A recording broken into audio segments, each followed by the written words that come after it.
又快要到中秋了，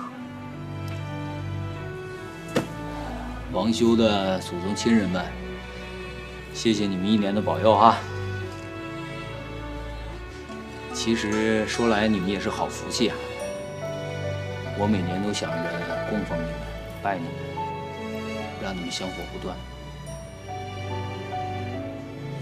也不知道我那亲爹亲妈怎么样。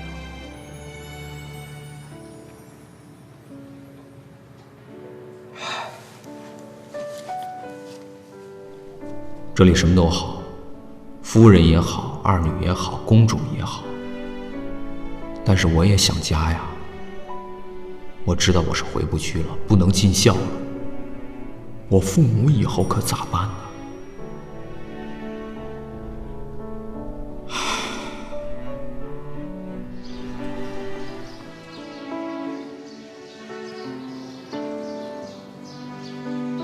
夫君，你怎么了？ 就是想父亲跟先人们了。夫君，你别难过。哎，对了，我跟德昭说了，下次呢就把你那猫眼给你拿过来，你就别惦记了啊。谢过夫君。猫眼的事儿不着急，是二女贪心了。别那么说了，你都是大姑娘了，爱打扮是好事儿。以后看见什么顺眼的东西，就直接跟我说啊。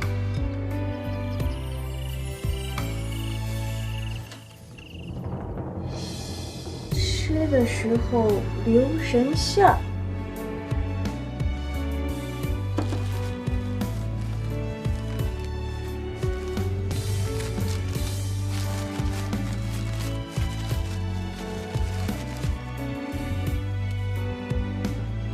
放心吃吧，很甜的，没毒。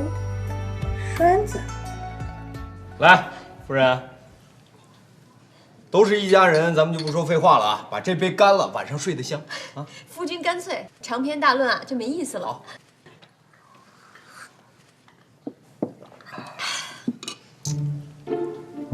哎呀，蜜水一样的东西，至于跟喝药一样费劲吗？来，喝了，好喝的，喝。哎呦，夫人，那今天月色这么好，还等着咱们赏月呢，你就别欺负小丫头了。瞧夫君说的。 夫君放心，这在别的家呀有正式造证测试的，不奇怪。但是在咱家呀，绝对不会有这种事儿。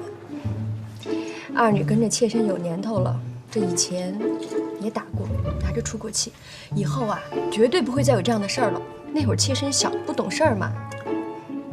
丫头也别记恨啊，现在心疼还来不及呢，更别说动手了。心疼归心疼，不听话还得打。你看这丫头，模样还没长好呢。 心里边净想些乱七八糟的，是得有个人好好管教。脸红的跟猴屁股似的，快吃菜吃菜。今天月亮好啊，一准儿都是给咱家准备的。这都说神仙住得高，这月亮上兴许都住满了吧？这地皮估计也贵的没个说法。真是三句话不离本行，连神仙的房子你都惦记，这就过分了。 月亮上的地皮生意是那么好开发的？夫人啊，你就别发癔症了。神仙的地皮你也不放过，我们神仙是在怪罪你啊！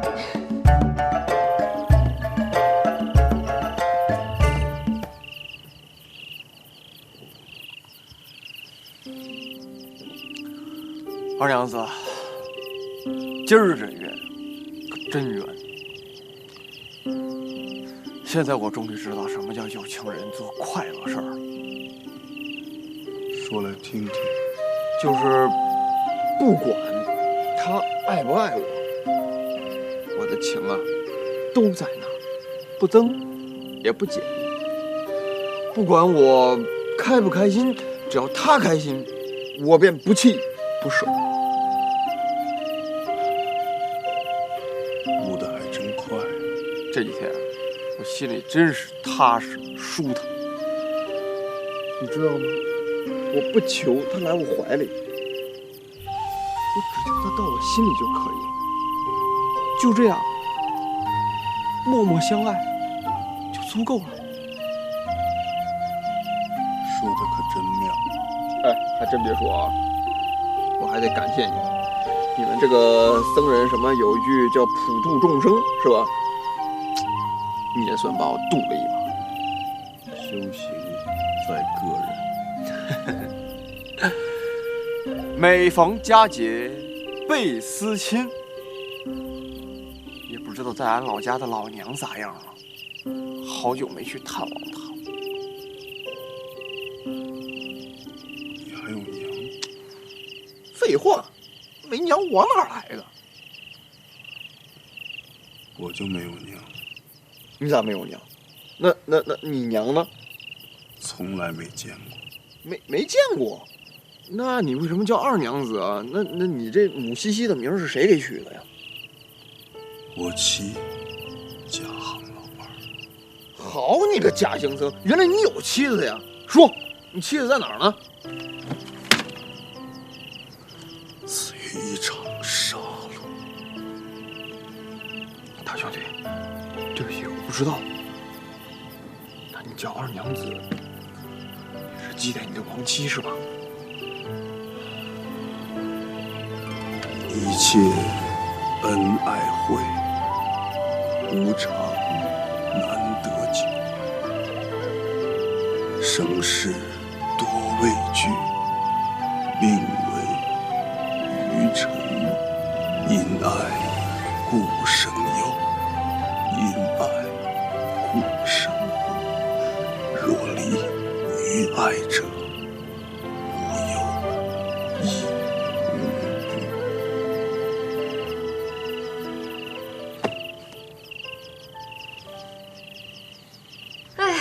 那夫君有没有想过，这日子过得越好，人就越有念想，越不知足。是啊，人不都是这样吗？好呢，总想过得更好；坏呢，也就听天由命。那夫君是怎么想的？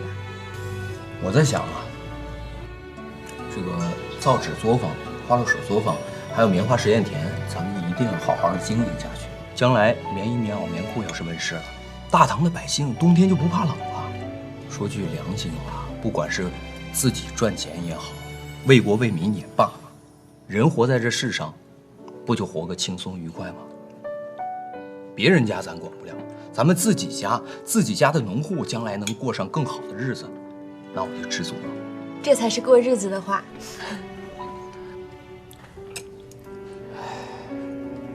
中秋月色，动人心魄啊！来吃菜，吃完咱们去赏月啊！哎，吃。看见了没？圆不圆？你圆还是他圆？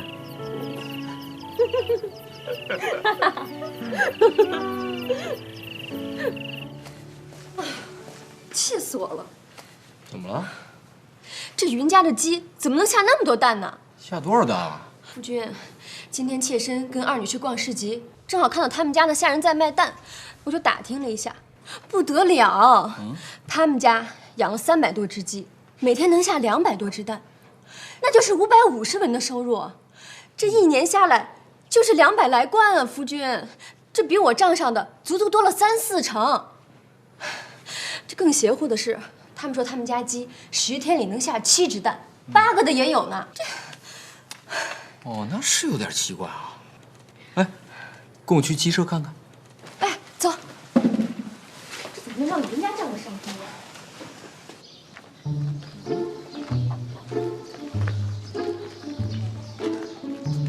奇了怪了，鸡精都没那么大本事。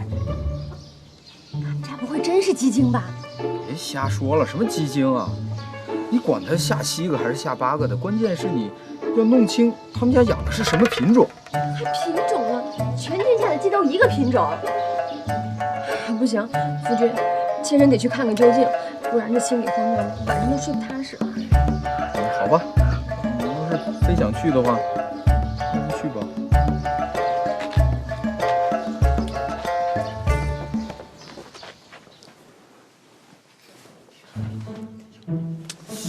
怎么了？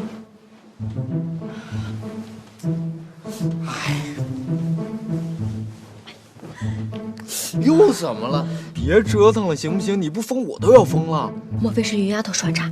故意放假话来折腾妾身的吧？耍什么诈呀？你快睡觉吧，行不行？你想太多了，快！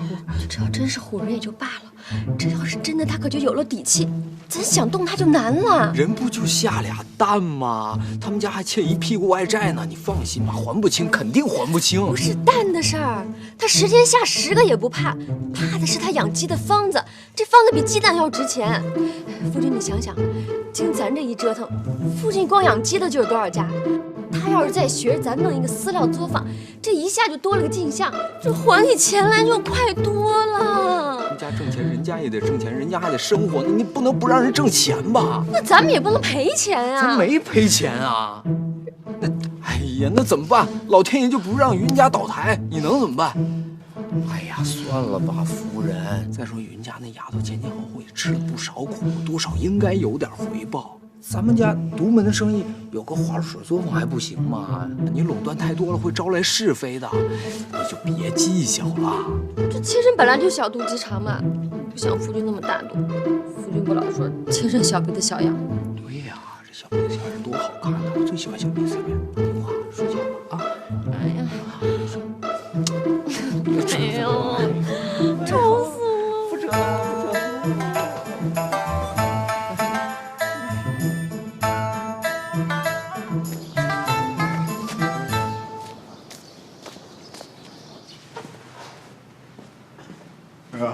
还没睡醒呢，昨天晚上肯定没干好事儿，快醒醒吧，有话跟你说呢。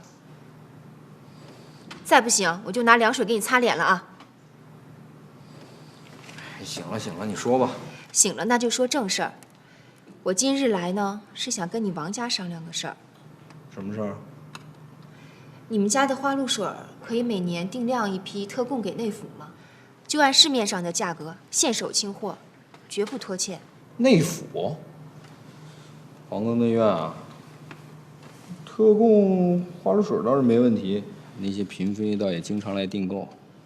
只是这种批发的事儿，你还亲自跑来传达，而且不是传达给陈家，是跑来找我，那就肯定有问题啊。你直说吧，怎么个特供法？主要是因为量大。大到有可能会影响你们家作坊正常的市面供货，这万一弄不好，会影响到你们家的生意。那我凭什么要冒这个风险呢？你就全当是为我好了。你要是同意的话，我这就去内府支了货款，1分钱也不欠你王家的。钱？内府的买主不给钱，我敢得罪吗？而且他拿那个东西去哪儿，我敢问吗？但是你有没有想过，你这么做对我有多大影响？又不是要秘方，拉些货而已，你就全当是给我面子了，不行吗？你这跟拿秘方有什么区别吗？你先是强行垄断货源，然后就是强行定制价格，皇上就那么缺钱啊？缺钱可以跟我要啊，你砸我们家门面什么意思啊？缺得厉害，可再缺钱也不能到处去索要啊，这皇上也要讲道理的。好，那你说吧，要多少？1500斤。这第1年会少一些，可也绝对不会少于1000斤。我能问一下，你们要这么多货去哪儿卖吗？你放心，绝对不会在大唐境内出售，不会岔了你们家的生意。钱叔，哎，钱叔，小侯爷，您有何吩咐？到花露水作坊，喊陈老四来。哎。我已经让老四过来了，你自己跟他说吧。国库里没钱，要修桥，要修路，要赈灾，要备战，拿我当冤大头。他怎么不用现钱支付呢？硬要混淆概念，用现银，这明显是抢劫嘛！我就不信他不知道银贱同贵的道理。这一来二回的，我白白损失了40%收益，上哪说理去？你急什么？这钱多少还是有一些的。可关键不是你说的这码事儿，你说的那个道理，多少人能明白啊？你就认为这国库里的钱，皇上说支出就能支出吗？皇上做事儿也要在情在理，也不能有丝毫差池。你别跟我说了，说的我头疼。跟老四说吧。姐夫，哎，找我啥事儿啊？怎么一点礼貌都没有？你没看见公主吗？公主，到底啥事儿啊？我要忙死了。啊，知道你为花露水生意操劳，特意将你招回来，也是情况特殊。啥情况？本宫今天想代表内府跟你陈家谈一宗生意。那感情好呀，说来听听。行了，你们俩先聊吧，我出去了。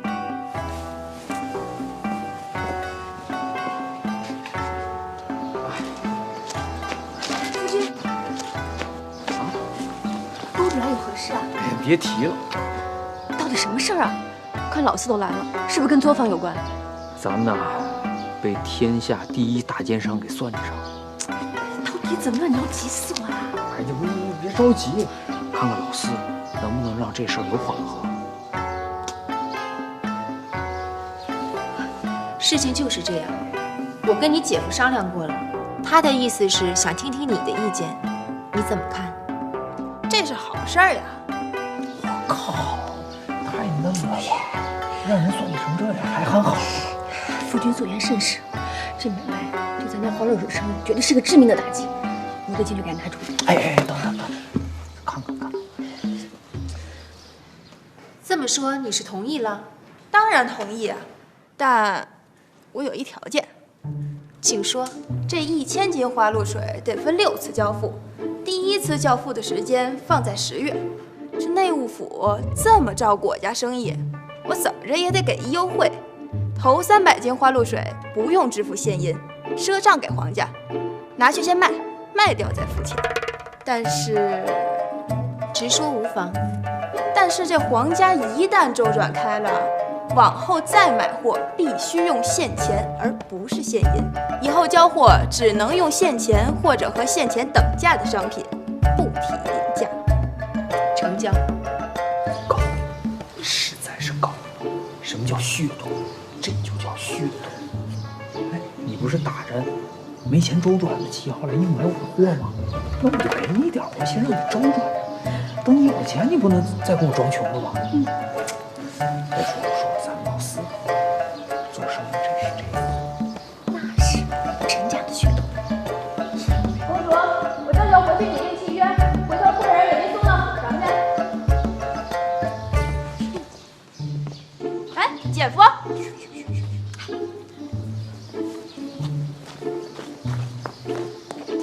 怎么样？想赖账？一旦分成6次交付，咱拿1次货就得清1次钱，看他还怎么赖。这样不但减轻了一次性大量交货所带来的风险，还减轻了咱作坊的压力。这丫头精怪着呢啊！咋样，姐夫，我厉不厉害？太厉害了啊！小祖，你先回作坊去啊。得，行，姐夫留步啊。你快去准备一些茶点。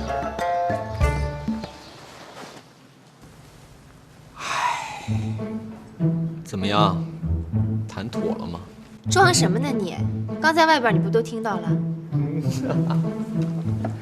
这陈家小女了不得，是个伶俐人。她今年多大了？也就16、17岁吧。怎么着？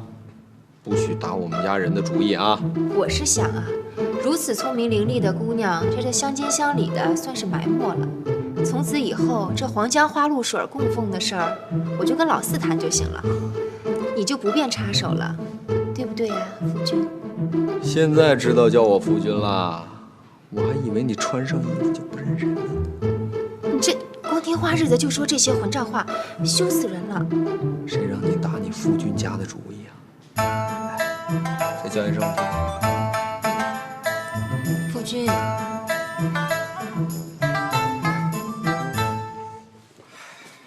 今天你们家老四现眼了，公主撂话说往后要提携呢。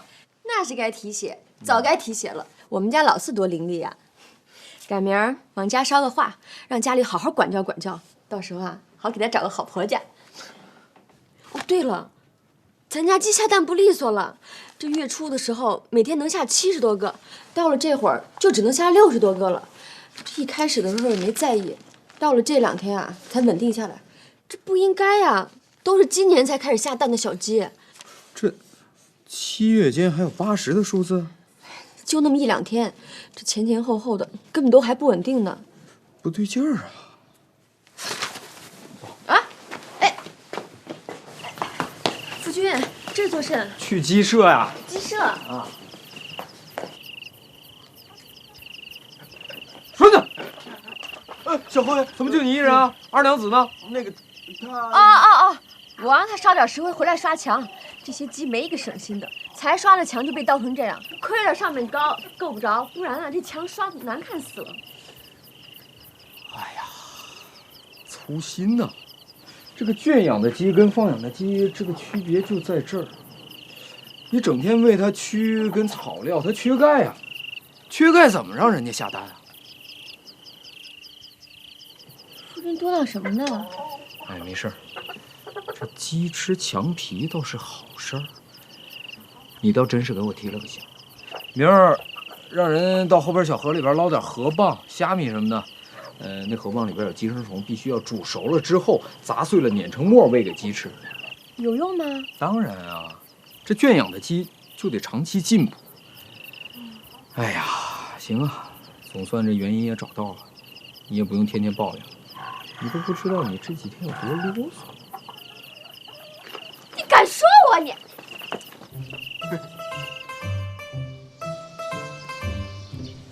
夫君，你的这个法子太好了，才短短10多天，咱家鸡蛋的产量一下就上来了。是吗？现在每天大约能产300多枚的样子。哎呀，虽然离开苏段作坊还有一定的距离，但是现在咱们已经可以小批量的供应个别世家了。啊，那好啊，那好，那就让老四赶紧抓住这个机会啊，打着陈家的旗号开始试销吧。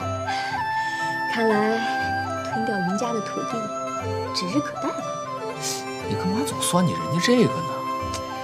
要是把他们家的鸡蛋全都收到咱们家里，那可是不小的数目啊。反正他们卖给别人也是卖，那还不如收到咱家来呢。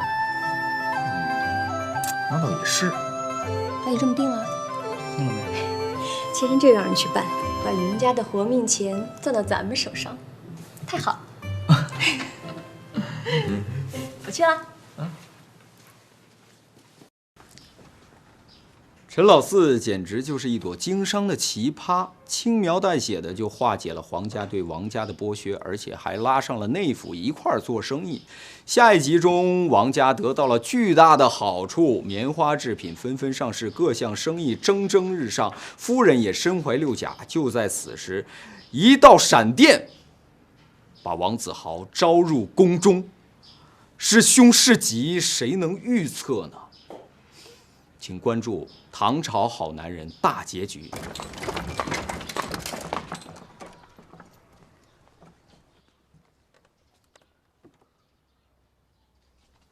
二娘子，过来！我看好了啊！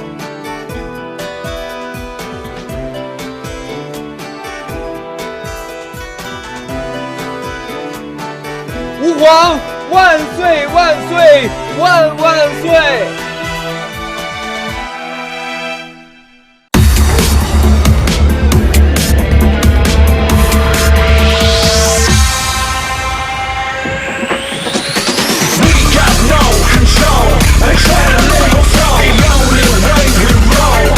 我叫尼克，很多人都称我富二代或是小开，基本上我不喜欢这些称号。我爸妈有钱，关我什么事啊？朋友说我的人生就像中了乐透一样，这点我并不否认，因为我的确跟那些中乐透的人没什么不同，唯一不同的是，我是天天中乐透。我叫尼克，我在。